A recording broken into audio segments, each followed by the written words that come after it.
All right, welcome to The Explainer. Today, we're going to pull back the curtain on maybe the single biggest idea that has powered the last decade of artificial intelligence. It's the secret sauce, really, that makes pretty much everything in AI today tick, from your phone's camera to those huge language models. Now, you might think the secret is just, faster computers or giant piles of data. And yeah, those things definitely help. But the real breakthrough, the real revolution, was a fundamental shift in how we started teaching machines to perceive and, understand the world. So to really wrap our heads around this, let's start with something basic. We need to talk about the huge difference between just having a ton of raw information versus having actual genuine understanding. So look at this comparison here. It really hits the nail on the head. The old way of doing AI was like making a machine memorize 1 million specific photos of dogs. The new way, it's about teaching it the concept of a dog, so it gets the general idea and can spot a dog it's never seen before. Think of it this way. One is just memorizing thousands of recipes, the other is actually knowing how to cook. It's a huge difference. And this might seem subtle, but it's a massive deal. Because before this big shift, building AI was, it was a totally different ballgame. And honestly, it was kind of a nightmare. It was a process called feature engineering. So picture this.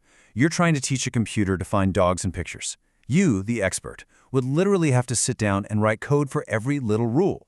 You tell it, okay, look for pointy ears, or maybe floppy ears, and a nose that's usually black, and fur, and a tail that might be wagging. It was just so tedious, so labor-intensive, and you had to start from scratch for every single task. And the paper we're looking at puts it perfectly. They basically said this whole manual process was just a crutch, a band-aid. It was us, humans, doing all the heavy lifting because the AI itself just couldn't figure out what mattered in all that data. Okay, so that was the old way. The new way? It's called representation learning. And honestly, this is the whole shebang. This is the game changer. Instead of feeding it the answers, we basically give it the tools to find the answers for itself. It learns to build its own internal idea, its own representation of what a dog is, just by looking at thousands of pictures. Nobody has to tell it, look for ears anymore. Okay, so that's the million-dollar question, right? If we're not telling it what to look for, how in the world does it figure it out on its own? What even makes a representation good? Well, the core idea, and this is so cool, is what the paper calls disentangling the underlying factors. Just think about it. When you look at a person's face, your brain is doing something incredible. It's separating their identity from, the lighting in the room, the angle you see them from, their expression. All that stuff is all tangled up together in the raw data, right? A good representation is one that learns to pull all those different threads apart. And it does this layer by layer, which is just brilliant. It's like building with Legos. So at the bottom, the first layer just sees a mess of pixels. Total chaos. But then, the next layer up learns to group those pixels into simple things, like edges and corners. The layer above that takes those edges and corners and starts to see parts. Oh, that looks like an eye, that's a nose. And then finally, at the top, a layer combines all those parts to get the abstract concept of a face. See how that works? It's building up this complex idea from really simple little pieces. It's amazing. Now, this whole idea of learning in layers, it only works because of this really elegant, almost philosophical idea about how our world is structured. It's something called the manifold hypothesis. I know, it sounds super technical, but stick with me. The idea is actually pretty intuitive.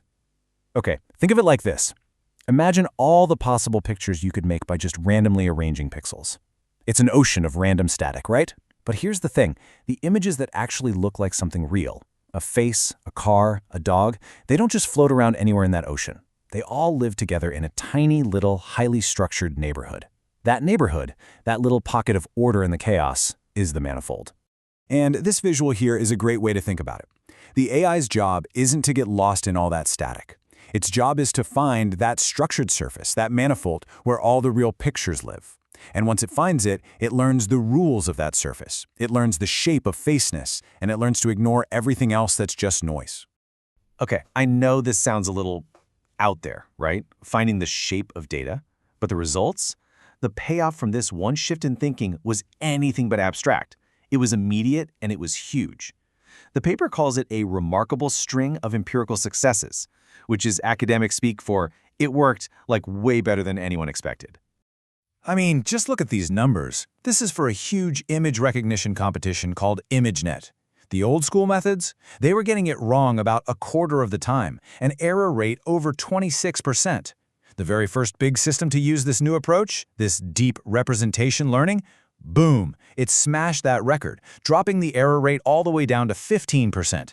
This wasn't a small step, it was a giant leap. And it wasn't just for pictures. The same thing happened in speech recognition. Suddenly, error rates dropped by roughly 30%. That's a massive improvement. And you know what that means for you?